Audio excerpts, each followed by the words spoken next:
Sebelum Natal tahun 1899 tersiar kabar seorang lelaki sangat tua yang hidup di pengasingan dan meninggal di Surabaya. Surat kabar berbahasa Belanda mengatakan lelaki itu nampak berusia lebih dari 100 tahun. Sebulan setelah itu, satu surat kabar membeberkan informasi yang sangat mencengangkan. Lelaki tua itu adalah Sultan Banten terakhir.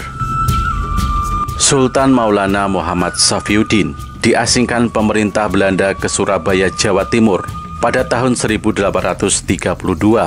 Sebelumnya pada tahun 1808, Gubernur Jenderal Herman Willem Daendels membubarkan Kesultanan Independen Banten. Sir Thomas Stamford Raffles yang berkuasa di Pulau Jawa pada tahun 1811 sampai dengan 1815 memaksa Sultan menyerahkan tahtanya karena keluarga kesultanan melakukan perlawanan. Caroline Drienhuisen dalam tulisannya di javapost.nl mengatakan, Kesultanan Banten saat itu hancur total. Sejarawan Martijn Eekhof dan Meireke Bombergen menyebutkan sebagai Kartago modern. Sebagai kompensasi atas pengasingan dan penyitaan total harta miliknya, Sultan Muhammad Safiuddin dan putra-putranya menerima dukungan keuangan dari pemerintah kolonial. Bagi generasi penerus tunjangan pemerintah kolonial tidak cukup. 10 tahun setelah wafatnya Sultan Muhammad Safiuddin, tepatnya pertengahan Agustus tahun 1909, polisi Belanda di Surabaya menangkap sepasang suami istri pengemis. Polisi mengidentifikasi lelaki pengemis itu sebagai putra Sultan Banten terakhir. Bagaimana mungkin seorang sultan bisa miskin ketika berhadapan dengan pemerintah Hindia Belanda? Namun situasi keuangan keluarga sultan yang menyedihkan, bukan sesuatu yang luar biasa. Sultan tidak berdaya melawan pejabat kolonial yang menyita seluruh hartanya, yang kemudian mengirimkannya ke gudang sipil negara pada tahun 1833. Di dalam gudang, barang-barang itu disortir tanpa tahu nilai dan makna bagi masa depan Hindia Belanda.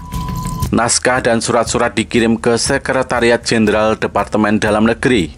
Benda-benda langka seperti gamelan, rebab, permata, mahkota, simbol kekuasaan sultan, 2 kotak sirih dengan lukisan pengembara Cornelis de Bruygen disumbangkan ke Museum Masyarakat Batavia. F.H. Smulder, residen Banten, menerima gamelan yang tidak lengkap dari Kabinet Hague of Rarities.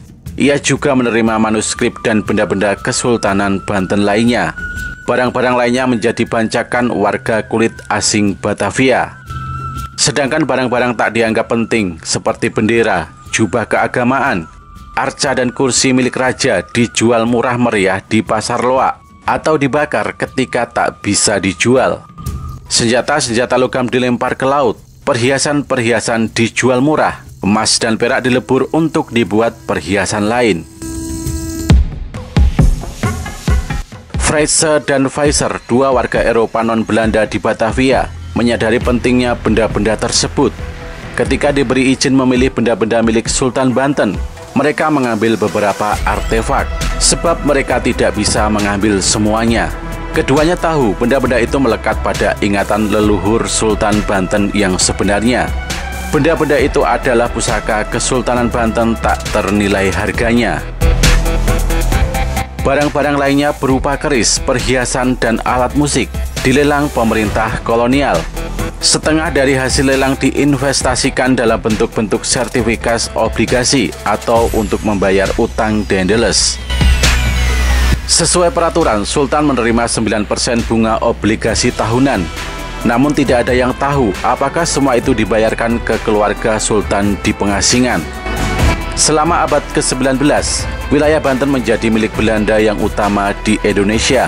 Banten adalah simbol besar bagi Belanda tentang bagaimana sebuah kerajaan dihapus dari peta. Sejak kedatangan VOC, Banten terus-menerus melawan siapapun yang berusaha mengontrol dan menjadikannya negara vasal. Perlawanan berlanjut saat Daendels dan Raffles tiba. Sultan dan Kesultanan Banten harus dihapuskan karena membahayakan. Pada tahun 1945, ketika Belanda kembali berusaha menjajah, Jenderal Spoor memberi perhatian khusus kepada Banten. Selama 1 abad setelah pembuangan Sultan Muhammad Safiyuddin, kurator Museum Masyarakat Batavia terus mencari benda-benda pusaka yang masih berada di tangan keturunan sultan yang dimiskinkan dan pihak-pihak lain yang berkepentingan. Alasannya sederhana, benda-benda pusaka itu berpotensi digunakan keluarga sultan atau orang-orang keraton Kesultanan Banten yang lolos dari pengejaran Belanda, membaptis diri sebagai keturunan Sultan Banten yang sah dan mengobarkan perlawanan. Pada tahun 1865 misalnya, Bupati Serang Raden Adipati Condronegoro menyerahkan barang-barang milik Sultan Banten terakhir berupa tempat tidur berlapis cermin dengan kotak naskah di bawahnya. Ratu Siti Aminah, istri Raden Adipati Condronegoro, juga harus menyerahkan benda-benda yang diketahui milik Sultan Banten terakhir. Jelang pergantian abad, kurator Museum Masyarakat Batavia membeli barang-barang milik Sultan Banten terakhir dengan harga yang sangat murah.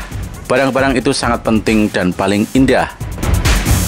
Perburuan berakhir pada tahun 1906 atau 7 tahun setelah wafatnya Sultan Muhammad Safiyuddin di Surabaya.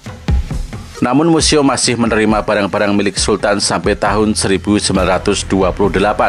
Ketika kolektor terkenal Eropa J.W. van Daperen meninggal dunia dan koleksi senjatanya berupa tombak dengan hiasan indah khas Banten diserahkan ke kurator.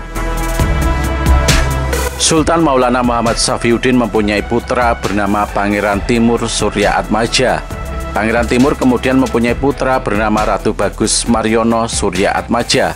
Ratu Bagus Mariono kemudian mempunyai putra bernama Ratu Ayu Mintoro Sasi.